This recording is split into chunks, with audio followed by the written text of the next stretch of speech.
যে আমাদের হোস্টেলের শিক্ষার্থীদের এই জিমনেশিয়ামটা উন্নতির জন্য বা এখানে আরো কিছু ইকুইপমেন্ট সরবরাহ করার জন্য ভাই একটা প্রণোদনা ঘোষণা করেন। আজকে আমরা ঢাকা বিশ্ববিদ্যালয়ের কুদরত খোদা হোস্টেলের শিক্ষার্থীদের জন্য এখানে জিমনেশিয়াম স্থাপন করেছি। শিক্ষার্থীদের আগামীর জন্য প্রস্তুত হওয়ার জন্য নিজেদেরকে শারীরিক এবং মানসিকভাবে সুস্থ থাকতে হবে। তো সেই জায়গা থেকে আমরা চেষ্টা করছি ঢাকা বিশ্ববিদ্যালয়ের প্রত্যেকটা হলে জিমনেশিয়াম স্থাপন করার জন্য। ইতিমধ্যে আমরা বেশ কিছু হলে আমাদের জিমনেশিয়াম স্থাপন করেছি। সব মিলিয়ে শিক্ষার্থীদের স্বপ্নের ক্যাম্পাস বলতে তার মাথায় যা আসে সেই ধরনের একটা স্বপ্নের ক্যাম্পাস আমরা নির্মাণ করব। শিক্ষার্থীদের দেওয়া প্রত্যেকটা কমিটমেন্ট আমরা বাস্তবায়ন করব এবং ভবিষ্যতে যারা আসবে তাদের জন্য আমরা চমৎকার একটা ক্যাম্পাস রেখে যাবো ইনশাআল্লাহ।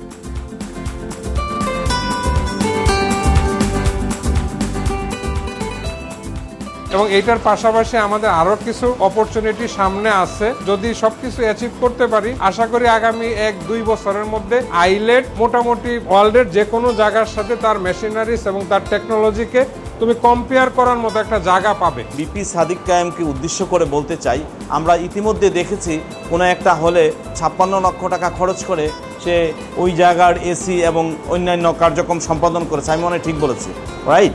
যদি বিষয়টা এরকম হয়, সেটা হলো আমার সার্জেন্ট জহুরুল হক হল, সেইটা এই জায়গার দৃষ্টি দেওয়ার পরে যেন সার্জেন্ট জহুরুল হক হলের যে পাঠাগার আছে, এই পাঠাগারের দায়িত্বটা যেন বিপি সাদিক কায়েম নেয়। যে শুধু ওইটা নিলে হবে না, ওইটা নেওয়ার পাশাপাশি আমার যে এটা পরবর্তীতে যে 6 মাস এক বছর পর এইটার ভিতরে যে ইয়াটা আছে ওইটারও দায়িত্ব সে নিবে, এই বিশ্বাস আমার আছে। এখানে যে জিম হয়েছে, আপনারা নিয়মিত ফিজিক্যাল এক্সারসাইজ করেন। পরিশেষে আমি আমাদের ডাকসুর বিপি এইখানে আছেন, ওনার কথা একটু বলতে চাই। যা বললেন আপনারা, শুধু এইখানে না, আরও আমাদের প্রভোস্ট সাহেবও বললেন যে অন্যান্য হলেও অনেক কিছু দেওয়ার চেষ্টা করতেছেন এবং এই কাজগুলো যাতে কন্টিনিউ করে। এবং ঢাকা বিশ্ববিদ্যালয় আমার মনে হয় ওনাকে স্মরণ করবেন অনেক দিন, যে উনি ডাকসুর বিপি ছিলেন, সেই সময় এই কাজগুলো করেছেন যেটা ছাত্রদের কাজে লাগছে।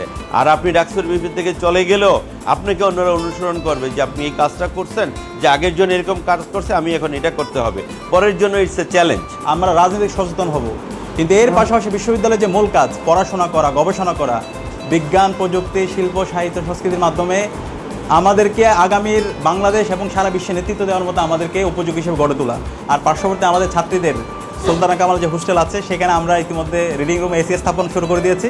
আশা করছি আপনাদের এখানেও আমরা চেষ্টা করবো ইনশাআল্লাহ। আর প্রত্যেকটা হলের রিডিং রুমে আমরা চেষ্টা করতেছি, রিডিং রুমের পাশাপাশি প্রত্যেকটা হলে আমরা একটা কম্পিউটার ল্যাব স্থাপন করার জন্য। তো আপনাদের এখানে ইনশাআল্লাহ আমরা কম্পিউটার ল্যাব স্থাপন করবো। শিক্ষার্থীদের নির্বাচিত প্রতিনিধি হিসাবে আমাদের মৌলিক দায়িত্ব হচ্ছে শিক্ষার্থীদের মৌলিক অধিকারসমূহ নিশ্চিত কাজ করা, তাদের দাবি দেওয়াসমূহ বাস্তবায়নের জন্য কাজ করা।